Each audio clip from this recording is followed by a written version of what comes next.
Application open करने के लिए सबसे पहले आपको प्ले स्टोर से क्लास एंड पॉकेट ऐप को डाउनलोड करना है। डाउनलोड करने के बाद आपके पास कुछ इस तरह की कुछ स्प्लैश स्क्रीन्स ओपन होंगी। इन्हें आगे बढ़ने के बाद आपको स्टार्ट का बटन दबाना है। यहाँ पे एंटर कोड आपका इंस्टीट्यूट का नाम होगा। जैसे मैंने यहाँ पे डेमो लिख दिया है, आप अपनी इंस्टीट्यूट का नाम यहाँ पे लिखेंगे, आपके सामने आपकी एप्लीकेशन ओपन हो जाएगी। एक टीचर होने के नाते आपको टीचर पे टैप करना है और अपनी लॉगिन आईडी पासवर्ड लिखना है जो हम लोग आपको प्रोवाइड करवाएंगे।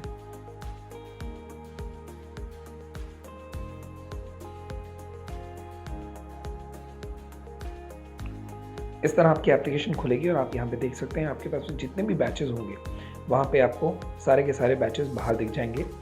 अब मान लीजिए किसी बैच में आपको पेपर अपलोड करना है, तो आप जैसे एक 12th साइंस के बैच में जाइए, यहाँ पे आपको अपलोड पेपर का ऑप्शन मिलेगा। अपना सब्जेक्ट चूज़ कीजिए। टाइप अभी सिर्फ क्विज़ो आप चूज़ कर सकते हैं। Term 1 next. यहाँ पे आप अपना पेपर का टाइटल डालिए, से फॉर एग्जांपल सेमीकंडक्टर। ये पेपर का टाइटल है या चैप्टर का टाइटल है।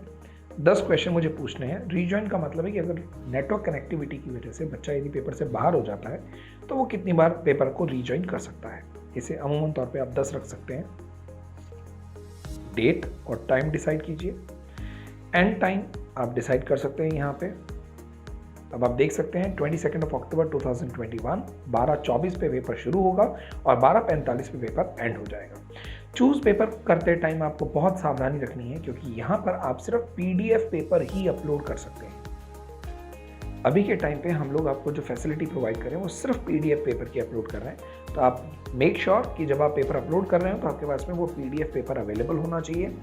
आप पीडीएफ डालते टाइम एक चीज़ का और ध्यान रखिएगा कि अगर हो सके तो फॉर बेटर एक्सपीरियंस आप अपने पीडीएफ के अंदर फॉन्ट साइज जो है वो एटलीस्ट 14 का रखिएगा, वर्ड फॉर्मेट का एटलीस्ट 14, यानी जो फॉन्ट का जो साइज है वो कम से कम 14 का होना चाहिए।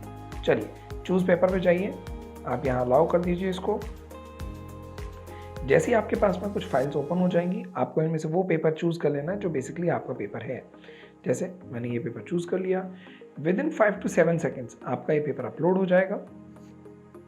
लीजिए पेपर आपका अपलोड हो गया है। अब आप नेक्स्ट पे जाइए। अच्छा, आप इसे व्यू करके देख सकते हैं कि कौन सा पेपर आपने अपलोड किया है। अगर आपने गलत पेपर अपलोड कर दिया है तो आप चेंज करके अपने पेपर को चेंज भी कर सकते हैं। नेक्स्ट पे जाइए, यहाँ आप अपनी आंसर की डाल सकते हैं।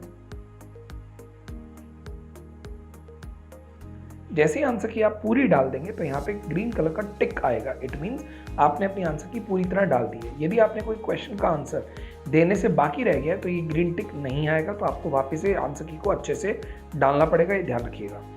पर क्वेश्चन से फॉर एग्जांपल 1 मार्क है, अगर कोई नेगेटिव मार्किंग है तो यहाँ पे वो मार्क्स लिख दीजिए, एल से 0 रहने दीजिए।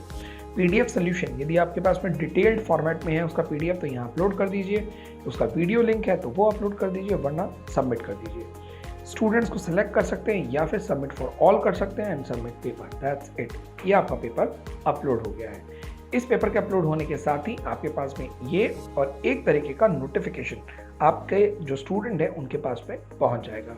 That's all. ये देखिए मेरे पास में नोटिफिकेशन आ गया। That's all. इस तरह से आप पेपर को अपलोड कर सकते हैं विद इन 30 सेकेंड्स और 40 सेकेंड्स।